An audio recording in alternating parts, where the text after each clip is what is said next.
प्यारे बच्चों, नमस्कार। हमारा दूसरे सेमेस्टर का दूसरे भाग का भारतीय अर्थव्यवस्था का विकास, उसका प्रथम चैप्टर हम कर रहे हैं और उसमें आज का हमारा टॉपिक है स्वतंत्रता के समय भारतीय अर्थव्यवस्था की विशेषताएं।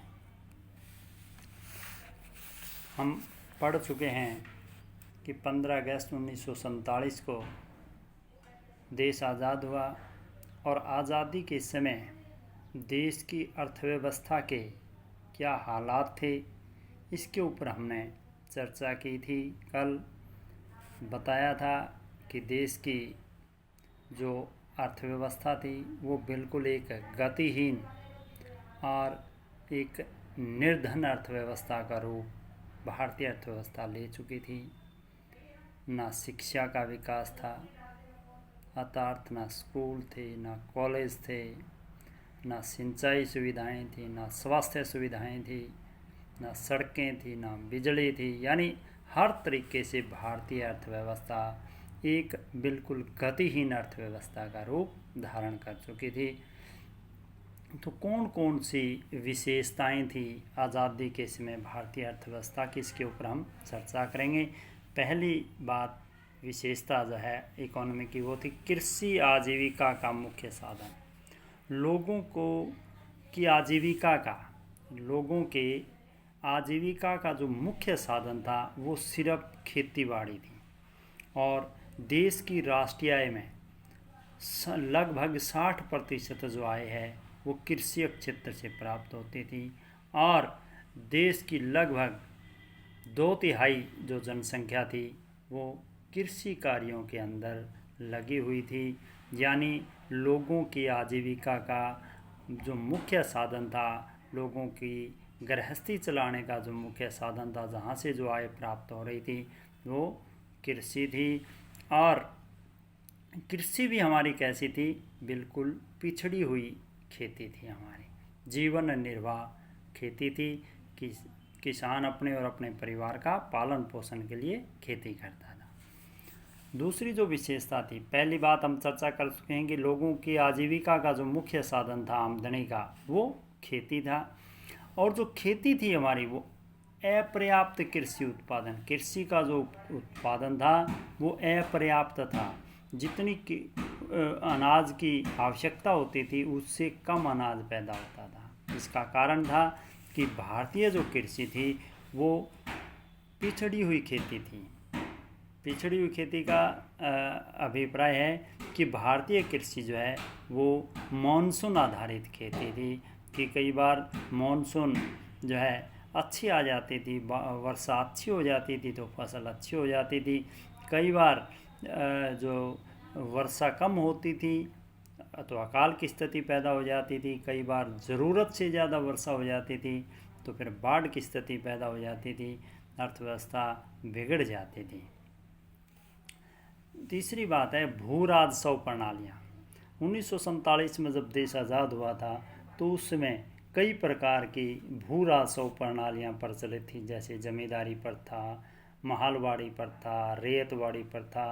तो इन प्रथाओं की वजह से किसानों और सरकार के बीच कई प्रकार के मध्यस्थ आ गए थे जो कि किसानों का शोषण करते थे, ज़रूरत से ज़्यादा लगान वसूल करते थे, जिससे जो है खेती की उत्पादकता के ऊपर बहुत बुरा प्रभाव पड़ा।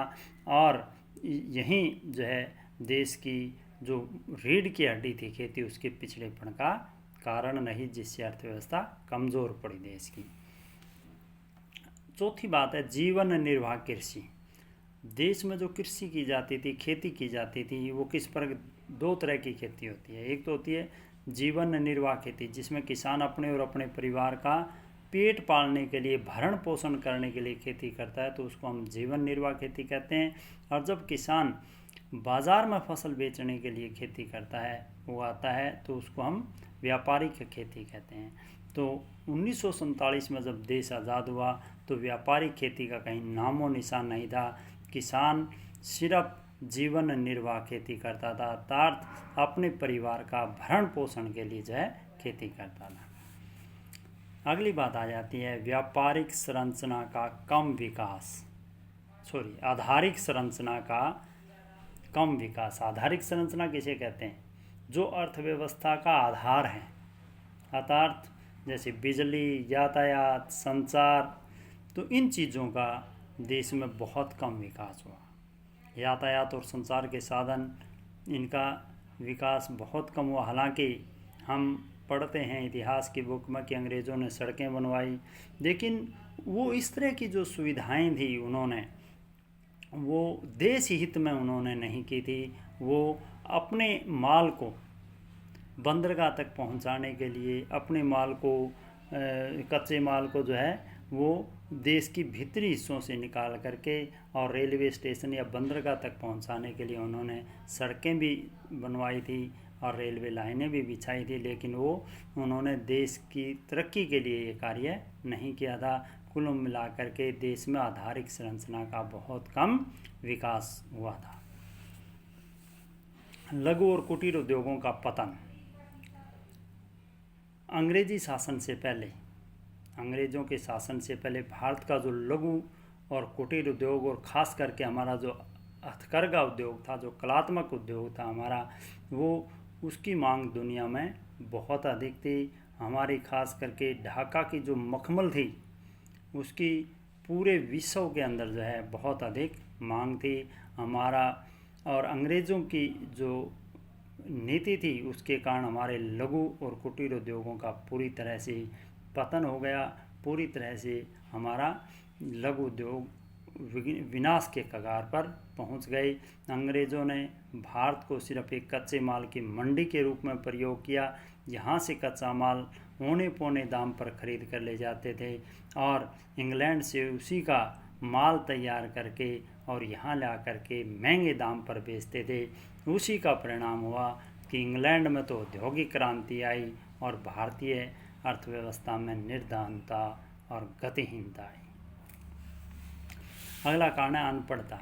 1947 में जब देश आज़ाद हुआ तो उस समय देश में 82% लोग जो है वो निरक्षर थे, अक्षर ज्ञान नहीं था, पढ़े लिखे नहीं थे। और जिस देश में इतनी भारी तादाद में लोग अनपढ़ हों उस देश की विकास की कल्पना भी नहीं की जा सकती। तो 1947 में देश की आज़ादी के समय अनपढ़ता भी हमारी जो है अर्थव्यवस्था की एक मुख्य विशेषता थी कि देश में जो है शिक्षा और दूसरी जो सुविधाएं थी उनका प्रचार और प्रसार बिल्कुल नाम मात्र भी नहीं था। बहुत दूर दूर तक कोई प्राइमरी का स्कूल होता था।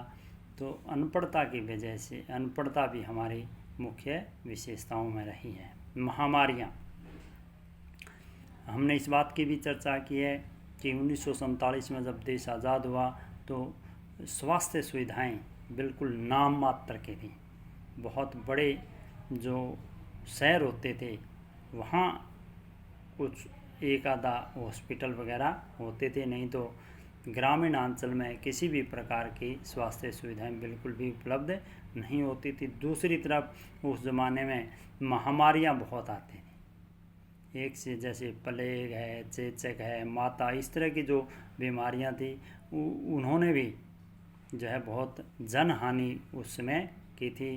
तो महामारियां भी जो है आज़ादी के समय हमारी अर्थव्यवस्था की विशेषताओं में सुर मार रही हैं। धन्यवाद। जय हिंद, जय हरियाणा।